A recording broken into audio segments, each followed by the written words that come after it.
Thank you for joining us at Journey Church.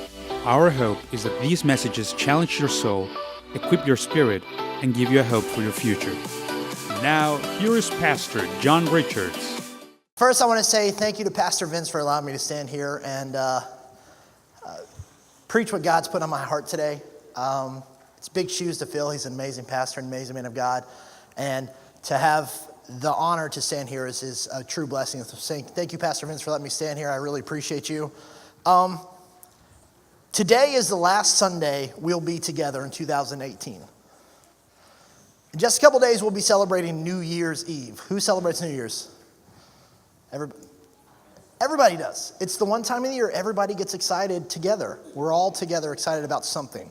Whether we're sleeping, like most of us end up sleeping that night, or whether we are celebrating with friends and family. I'm so excited to be with Rachel's house Sunday or New Year's Eve for some barbecue. I've heard that's going to be amazing. I'm excited about that. I love good food, as you can tell. But today's been a pretty phenomenal year in 2018. It's been pretty phenomenal. February 11th, FYI, that's my birthday. Pastor Vince challenged Pastor Crystal and I to start building the church online and here. That was our first day as campus pastors. And I am so proud of Journey Church. I say I'm proud of you guys because you guys have done something I've never seen done. You guys made people online feel welcomed. You guys showed love and care and compassion to those not next to you in a chair. And that's phenomenal to see in just a short amount of time how much we did together. But we're not done yet. So today we're going to be talking about unity. And Pastor Vince and his very colorful vision that is always transforming and always changing. As you could tell, anytime you walk through the church, there's color everywhere. He had a simple plan, and his plan was to grow the church where they are, to go to people where they are, to journey with those where they're at and not necessarily expect them to come here. Simple words to say, hard to do. Because like all people, we are happy where we are. I love my house. I love my bed. I love my couch. I love my TV. I don't want to go to somebody else's couch. That's mine. Right? That's my couch. That's my place. That is my place. This is our church. This is our Journey Church. And we, this year, have stepped out and said, we're going to allow it to be other people's church. We took strides to become the church in multiple locations, hashtag church multiple locations. And that's so awesome to watch. But we're not done. And that's the cool thing about it. 2018 is over. 2008. I'm going back in time. 2018 is over. 2019 is coming. And there's still a lot for us to do. The concept of going where people are isn't new. It's not a new concept. It was modeled to perfection by Jesus. Let's look at John chapter 17. This is the words of Jesus. I do not pray for those alone, but also for those who will believe in me through their word, that they all may be one, as you, Father, are in me, and I in you, and that they also may be one in us, that the world may believe that you sent me. And then glory which you gave me, and I have given to them, that they will be one just as we are one.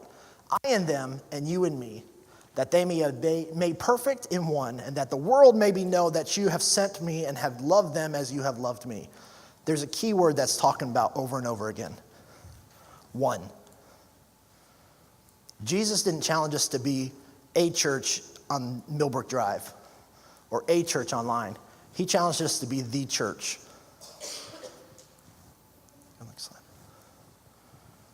When you look at Jesus wanted to unite through him. Jesus wanted us to unite through him as simple unity, Christmas unity. Christmas is a time of joy, compassion, unity, and excitement. How many was excited for what they got Christmas Day? Right? I got an amazing air fryer. I love fried chicken, but I hate the smell of grease. I hate cooking with grease, and my wife doesn't let me do it anymore because of my cholesterol. But I got an air fryer, and they say that's amazing to cook with, and I love it. I've fried something every single day since Christmas. You name it, I'll fry it. I'll try it, right? And I loved what I got. But here's a secret. I loved what I gave more. That's something I didn't catch when I was a kid. I love what I gave more. I got excited by my wife and I coming together to give gifts in unity together as husband and wife to our kids, to our family, to our friends. I loved it. And just like that unity, and just like that, unity needs to continue, not just this time of year, but for the full year. So we're going to look at what unity is. So unity is blank. First, unity is a Jesus thing, okay? You can tell that's a very deep theological statement right there, a Jesus thing.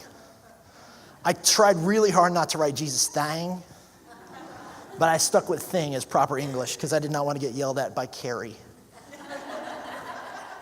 So, but unity is a Jesus thing. And if you look at it, when you break down chapter 17 again, the words of Jesus, you'll see it. All may be one. Be one of us. All may be one. Right? It's not Journey Church will be one. One church will be one. Family worship will be one. By the way, Pastor Mike, you watch us later. Happy birthday. Be one of us. It's one. It's all one church. And that's where we've messed up. We've tried to do all these different things and all this stuff as a church. And it's not about the church on this street. It's not about the church 5 blocks away. Or if you actually go like a quarter mile, there's like 8 churches within a quarter mile of our feet right now. It's not about all those churches. It's about the church of Jesus. It's about one church.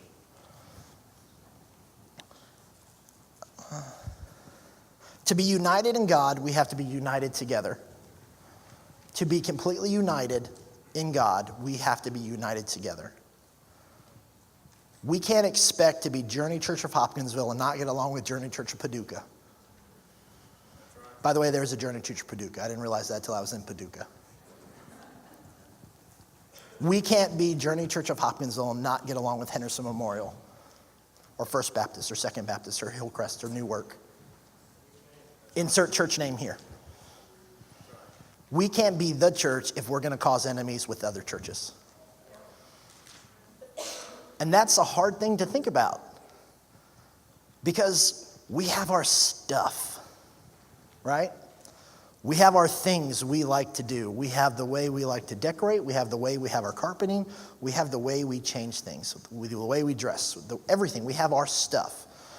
And too many times the church in the past has taken that stuff we call ours. And we say that's not ours, that's Jesus's.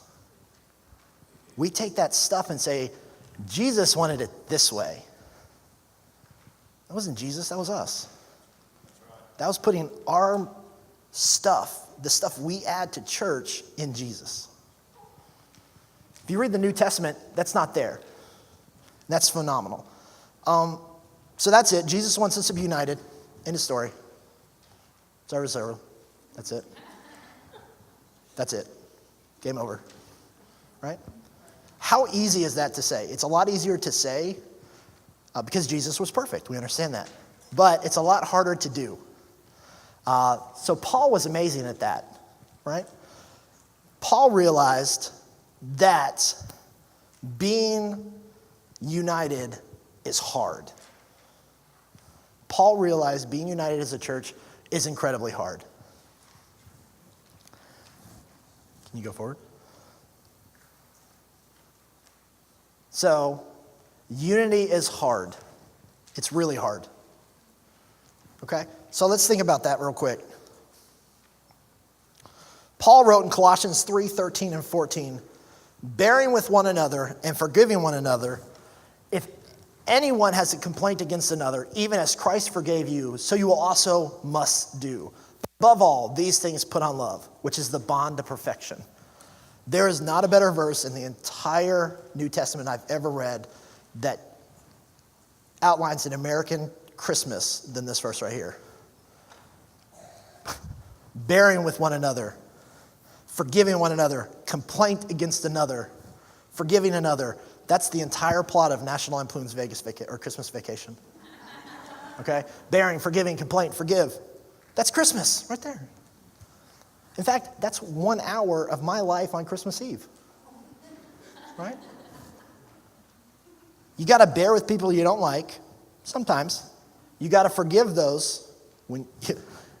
If you're in my house, you have to be forgiven because you do something really stupid. You have to listen to complaints about people, and then you have to forgive. That's right there. So Paul realized how hard it was going to be to read that. But why would he write that? Why would he add that? Paul understood that being united can cause problems. How many of you guys have a perfect marriage that are married? Anybody? Perfect marriage? Jeff raised his hand.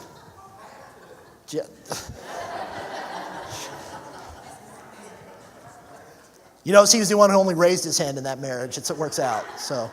But we talk about perfect marriage. You talk about being united causes problems. Right? I love my wife. She's an amazing woman. She's creative. She's brilliant. She's smart. She has all of the best qualities I don't have, which is awesome. Okay? But she starts doing these craft projects. Right? Worst invention in the world. HGTV.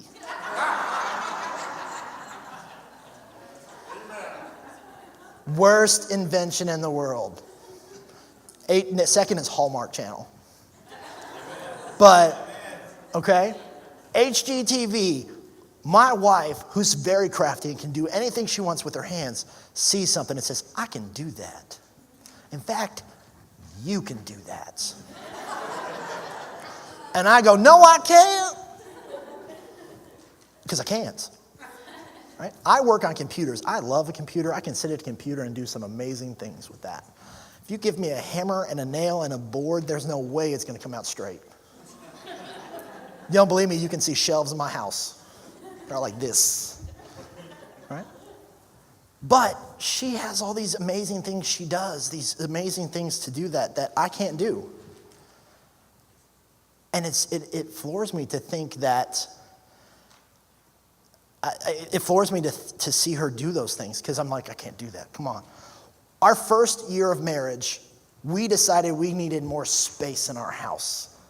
So we were going to build a bookcase from scratch. Right? For those younger ones here, the word scratch means without instructions or a plan. Okay? So we started building this bookcase, and it was going to be 7 feet tall, could hold 5,000 CDs and DVDs and all this extra stuff. That bookcase lasted a whole 2 months because it was built like this. And you know what my wife did in our endless arguments of fighting in the garage as we built this thing? She said, "You're so pretty. You're so pretty." Paul realized it was difficult to be united. I can see in a lot of these guys' face, they've been through this before. I hear you. We have a support group. We're going to meet every other Thursday. We'll have donuts. Maybe the hot and fresh donuts from Krispy Kreme if we can work it out in the timing wise. But we think about all the ways that Paul unites us as family. And that's the cool thing about a husband and a wife. Your children, your friends, your co-workers, everything like that, you guys are united under a common factor. You guys are united in a way or one way or the other. Okay? But unity is hard. It's not easy. When you think about unity as being easy, we have to think about first the example we're following. Okay? And here's a great example of unity in following Jesus. Jesus had 12 disciples. okay? Scripturally, we know the jobs of 5 of the disciples. In Scripture, it lists the 5 of those disciples. It lists their professions. 4 of them were fishermen: Simon, Peter, Andrew, James, and John. One of them was a tax collector. I can't say the word tax collector. It's tax season coming. So I don't know about you guys. I've worked in an office for the last 12 years of my life. I haven't really worked outside much. Like I said, I'm a computer guy. But I have been to and lived in near fishing villages. Have you guys ever lived near a fishing village? Have you ever been to a city that has a lot of fish coming in? How does it smell? It smells like fish, which is horrible. Okay? It doesn't smell good. I can't think of a single tax collector that would want to hang out with a bunch of fishermen. Because in this stage, he is a very wealthy man. He would be wearing nice clothes because he has to, just like we have a business hours here at the bank. If you go to the bank still, they're in polos and khakis. Okay? So I couldn't imagine a reason why a tax collector would want to hang out with fishermen. Except for one, Jesus. The only common factor between all the disciples was Jesus. Jesus was enough to unite a fisherman and a tax collector. I bet you they had fun Christmas parties. Of course, they didn't have Christmas yet. But I bet you they had fun parties in that sense. Like, hey, Matthew, you want to fish? Matthew goes, right? You know you've done that, Will. But the only factor in all that was Jesus. Jesus was it. And as the church, we have to unite with our common factor, Jesus. We have to unite as one. We have to be the church in multiple locations, not because of us, not because of who we are or who we want to be, but because of who He is. I would love to have a brand new pair of Air Jordan Retros. I grew up watching basketball. I grew up playing basketball as a kid. My favorite player in the entire world and the greatest player I've ever seen play was Michael Jordan, right? My family did not have enough income growing up for me to buy Jordans. It's a true story. But when I became an adult and I had my first paycheck, first thing I bought was some retro Air Jordans. For many of you guys who've lived here a long time, I bought it at Denison Hunt, which is no longer there because they were expensive. Okay? But I bought these Jordans because I wanted to be something special. I wanted to stand out. And that's sadly what we're doing as churches. We're buying things and doing things to stand out. Okay? I love Pastor Vince's theology of coming to church. Wear clothes. Just don't be naked. That would be weird. So, just wear clothes. Be yourself. Wear what you want to wear. If you want to wear a U of L shirt after they get lost by Kentucky, go for it. Sorry, Matt, too soon? But if you want to wear Alabama because Alabama always wins, do that too. I mean, whatever. So, I've got an amen from Joey on that one. There you go. But be yourself. And that's what churches have to be. We have to be ourselves. Okay? Unity begins with forgiveness. Okay? We can't hold grudges against other churches because they're not us. Just like we can't hold grudges against other people because they're not us. Praise Jesus, they're not like me. My head doesn't ever stop moving. Apparently the pastor and I are one and the same. We may be a hive mind. We were texting each other at 1 o'clock in the morning last night just because we were both awake. And I can tell by Laura's face, he's always like that, isn't he? And I'm the same way. I don't sleep. Right? I would hate it if everyone was like me. 1, it wouldn't be any fun. And 2, I'm in trouble all the time. Come on, guys. You don't want to be in trouble all the time. But unity begins with forgiveness. We have to realize that people aren't like us. No matter the color of their skin, their economic stability, their singing ability, their love of fine foods, their love of barbecue, their inability to cook. We can't be upset with people because they're not us. We really can't. And if we can't get past that, we can't be united in Jesus. If we can't get by who we're supposed to be through Christ together, we've got bigger problems. Because that's why the world's winning. The world's winning because we as a church have gone on and started making all these stipulations on what it is to be a Christ follower and what it means to be a Christian and what it means to go to church. And when you don't match that, you're not a friend of ours. We sing the song, I'm a friend of God. It's been a popular song for a long time. Sadly, we say, I'm a friend of God, but you're not, too many times to people's faces. And that is a hard pill to swallow. As a staff member of this church, I have seen an amazing ability of all of us to go out together and one, look like security everywhere we go. I don't know if you noticed, if we took a staff photo, we need to do extra wide. We're huge. But we're some of the only pastors who literally just love on other people. I love going out to lunch with Will. If you don't know Will, Will hates the color pink and he's a foodie.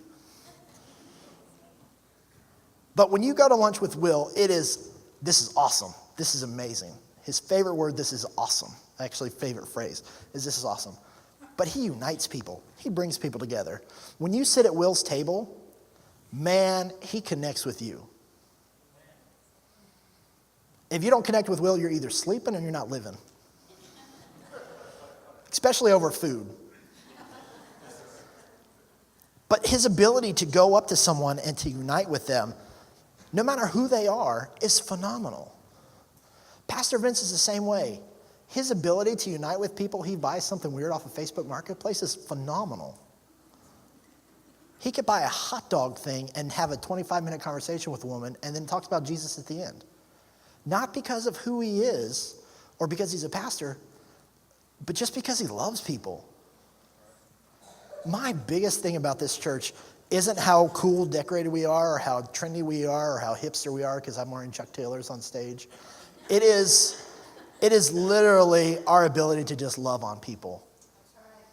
We decided as a church we did not want to walk 4 miles in the Christmas parade. So instead we put up a big tent outside the fire station downtown and served hot chocolate and had heaters. We got an amazing card from the city that says, thank you so much for being there. Because you didn't ask for anything, you didn't do anything, you just loved on people. And that's what I love about the church is when we unite together outside of these walls and we love on churches. Serving family worship with family worship in Katie's. We weren't in charge, we were the labor, we just loved on people. That is a phenomenal thing to watch. Seeing parents bring their kids out places to love on people is awesome. And that's where it begins. We have to step away from ourselves. Forgive people like Jesus. And this is what Paul said about it. If anyone has caused pain, he has caused pain not so much to me, but to some degree, not to extravagate, to all of you. To punishment is inflicted by the majority and sufficient for that person. As a result, you should instead forgive and comfort him. Otherwise, this one may be overwhelmed by excessive grief. Therefore, I urge you to refrain for your love for him. I wrote this to your purpose, to test your character, to see if you were obedient in everything. If you forgive anyone, I do too. For what I have forgiven, if I have forgiven anything, it is for you in the presence of Christ. Okay, without forgiveness, unity can't happen. But if you go back, can you go back to that first scripture passage? Okay, if you look here, the person who you can't forgive may have expressive grief. Do you guys know what expressive grief is? Anger, bitterness. So what happens if two churches can't get over themselves and forgive each other? What happens over time? They become two churches united in something completely different than Jesus. Exactly the polar opposite of Jesus. They become two churches united in anger towards each other and bitterness towards each other. Just like you have anger and bitterness towards another person, if you don't forgive and you don't let go, you end up hating that person for reasons you don't even remember anymore. I experienced this kind of excessive griefs and issues when I was growing up. I was a military kid. I grew up in Germany. I traveled all over the world with my parents. Not necessarily all over the world, all over Europe. I haven't been to Asia. That's on my bucket list. But I went to, when I moved back from Germany, I had a very different idea of what America was than what America is. And I say that because when you live on a military installation, one thing the military installation is amazing at doing is making sure people are connected. They make sure that you were cared for and that you were taken care of. Especially when you live off post in a group of other Americans. Your one thing in common is America. And that's an amazing thing to experience and to witness. But then when I got home, the one thing I had in common with everybody, no one really cared about anymore. I was just a larger-than-life white guy coming into a school wearing all Looney Tunes t-shirts. Because I thought that was cool. FYI, it's still not cool. But so I went to these new schools, and I was picked on because I was a new kid with these kids who've grown up their entire life together. I didn't make friends. I had a hard time making friends until I got in high school, when literally my best friend in my life, Josh Hicks, his dad and him were praying for a friend, and I just showed up. We're still lifelong friends. But I had such an anger and bitterness towards this one guy. This one guy. Happened my 6th grade year. What a jerk. I still think he was a jerk, but, right? Can I say jerk from the podium? Oh, whatever. But I got so angry and bitter, it ate at me. I saw him like 10 years ago. I've been out of school. This is 2018. I've been out of high school 20 years now. I know I look young for my age. But I saw him 10 years ago, and he didn't remember my name, didn't know anything about me. I was holding all this angerness and bitterness and not forgiving him because of how he treated me in 6th grade. And that's what happens to us. We get angry with churches. We get angry with people because of what they did 25 years ago. They changed the carpet to blue. We wanted fuchsia. Right? We get angry, we get expressive, we get upset. But we can't forgive. And then just builds. The bitterness builds. And that happens just like it happens with people. It happens with churches. There are still churches in our community that don't talk to each other because of something that happened 75 years ago. More than likely, no one in that church is even alive that was there then. But they're angry with each other. We can't be that way. Without forgiveness, unity cannot happen. Without forgiveness, the church isn't going to grow. Without forgiveness in Jesus, we are not going to be able to unite with others and continue on. I, therefore, the prisoner of the Lord, beseech you to walk worthy of the calling in which you were called, with a lowness and gentleness, with long-suffering, bearing with one another. There's that word bearing again. With one another in love, enduring to keep the unity of the Spirit in the bond of peace. There is one body and one Spirit, just as you were called in one hope of your calling. One Lord, one faith, one baptism, one God and Father of all, who is above all, and through all and in all of you. I am so excited to be partnering this last year with Pastor Ollie, Pastor Mary, Pastor John Groves, Pastor Mike. I've learned so much from them. And the things I've learned from them is humbling themselves. As a pastor comes in, if you meet many pastors in conferences or anything like that, when a pastor comes in, they always want to be the big person in the room. It's just like any CEO, any corporation, they want to be the big dog when they walk in. And it's amazing to work with 5 pastors who don't have agendas, who don't have anything they want to do, but humble each other and build up the church. And that is something that I will never forget about 2018, is the ability for those pastors to come into our building, or our pastors to go out and to serve others. Hasn't always been perfect. Hasn't always been easy. But God has really called us to work together. Like I said, no matter what color you are, whether you're red, pink, orange, whether you have cool hair like Andrew, whether you have no hair like Pastor Vince, we are blessed and highly favored because of who we are. Our desire for unity is simply is Jesus being worshiped by the church in multiple locations together. Unity isn't about Unity isn't about one church taking control of the world. Unity isn't about us being bigger and better than someone else. Unity is truly humbling ourselves and putting us in a situation where we realize we're not always right, but we can always forgive. I've been married almost 15 years now to a wonderful bride, an amazing woman, and definitely my more intelligent and better half. And I am so thankful that she forgives me every single day for stupid things I've done in my life. Because I'm a guy and I do stupid things daily. And I'm so blessed and honored that she has a forgiving heart because of that. And because of that, she's placed that same heart and forgiveness on our kids. And just like that, we can take that unity, that forgiving heart we have towards other churches or other people, and then our kids take our church and expand it and make it better. We have to realize the kids in church right now, my 5-year-old back in the back and all the people in the nursery, in 20 years, they're the church. The youth in the room right now are the church already. But as adults, we can't mess it up. If we can't get by forgiving others, if we can't get by allowing ourselves to be united together as one church, I am scared to death what the world's going to look like for my kids. Because we have done a horrible job, church. We've worked with other people this year. We've blessed people. But we let things like politics and countries that don't work well with our country cause us to decide what the church is.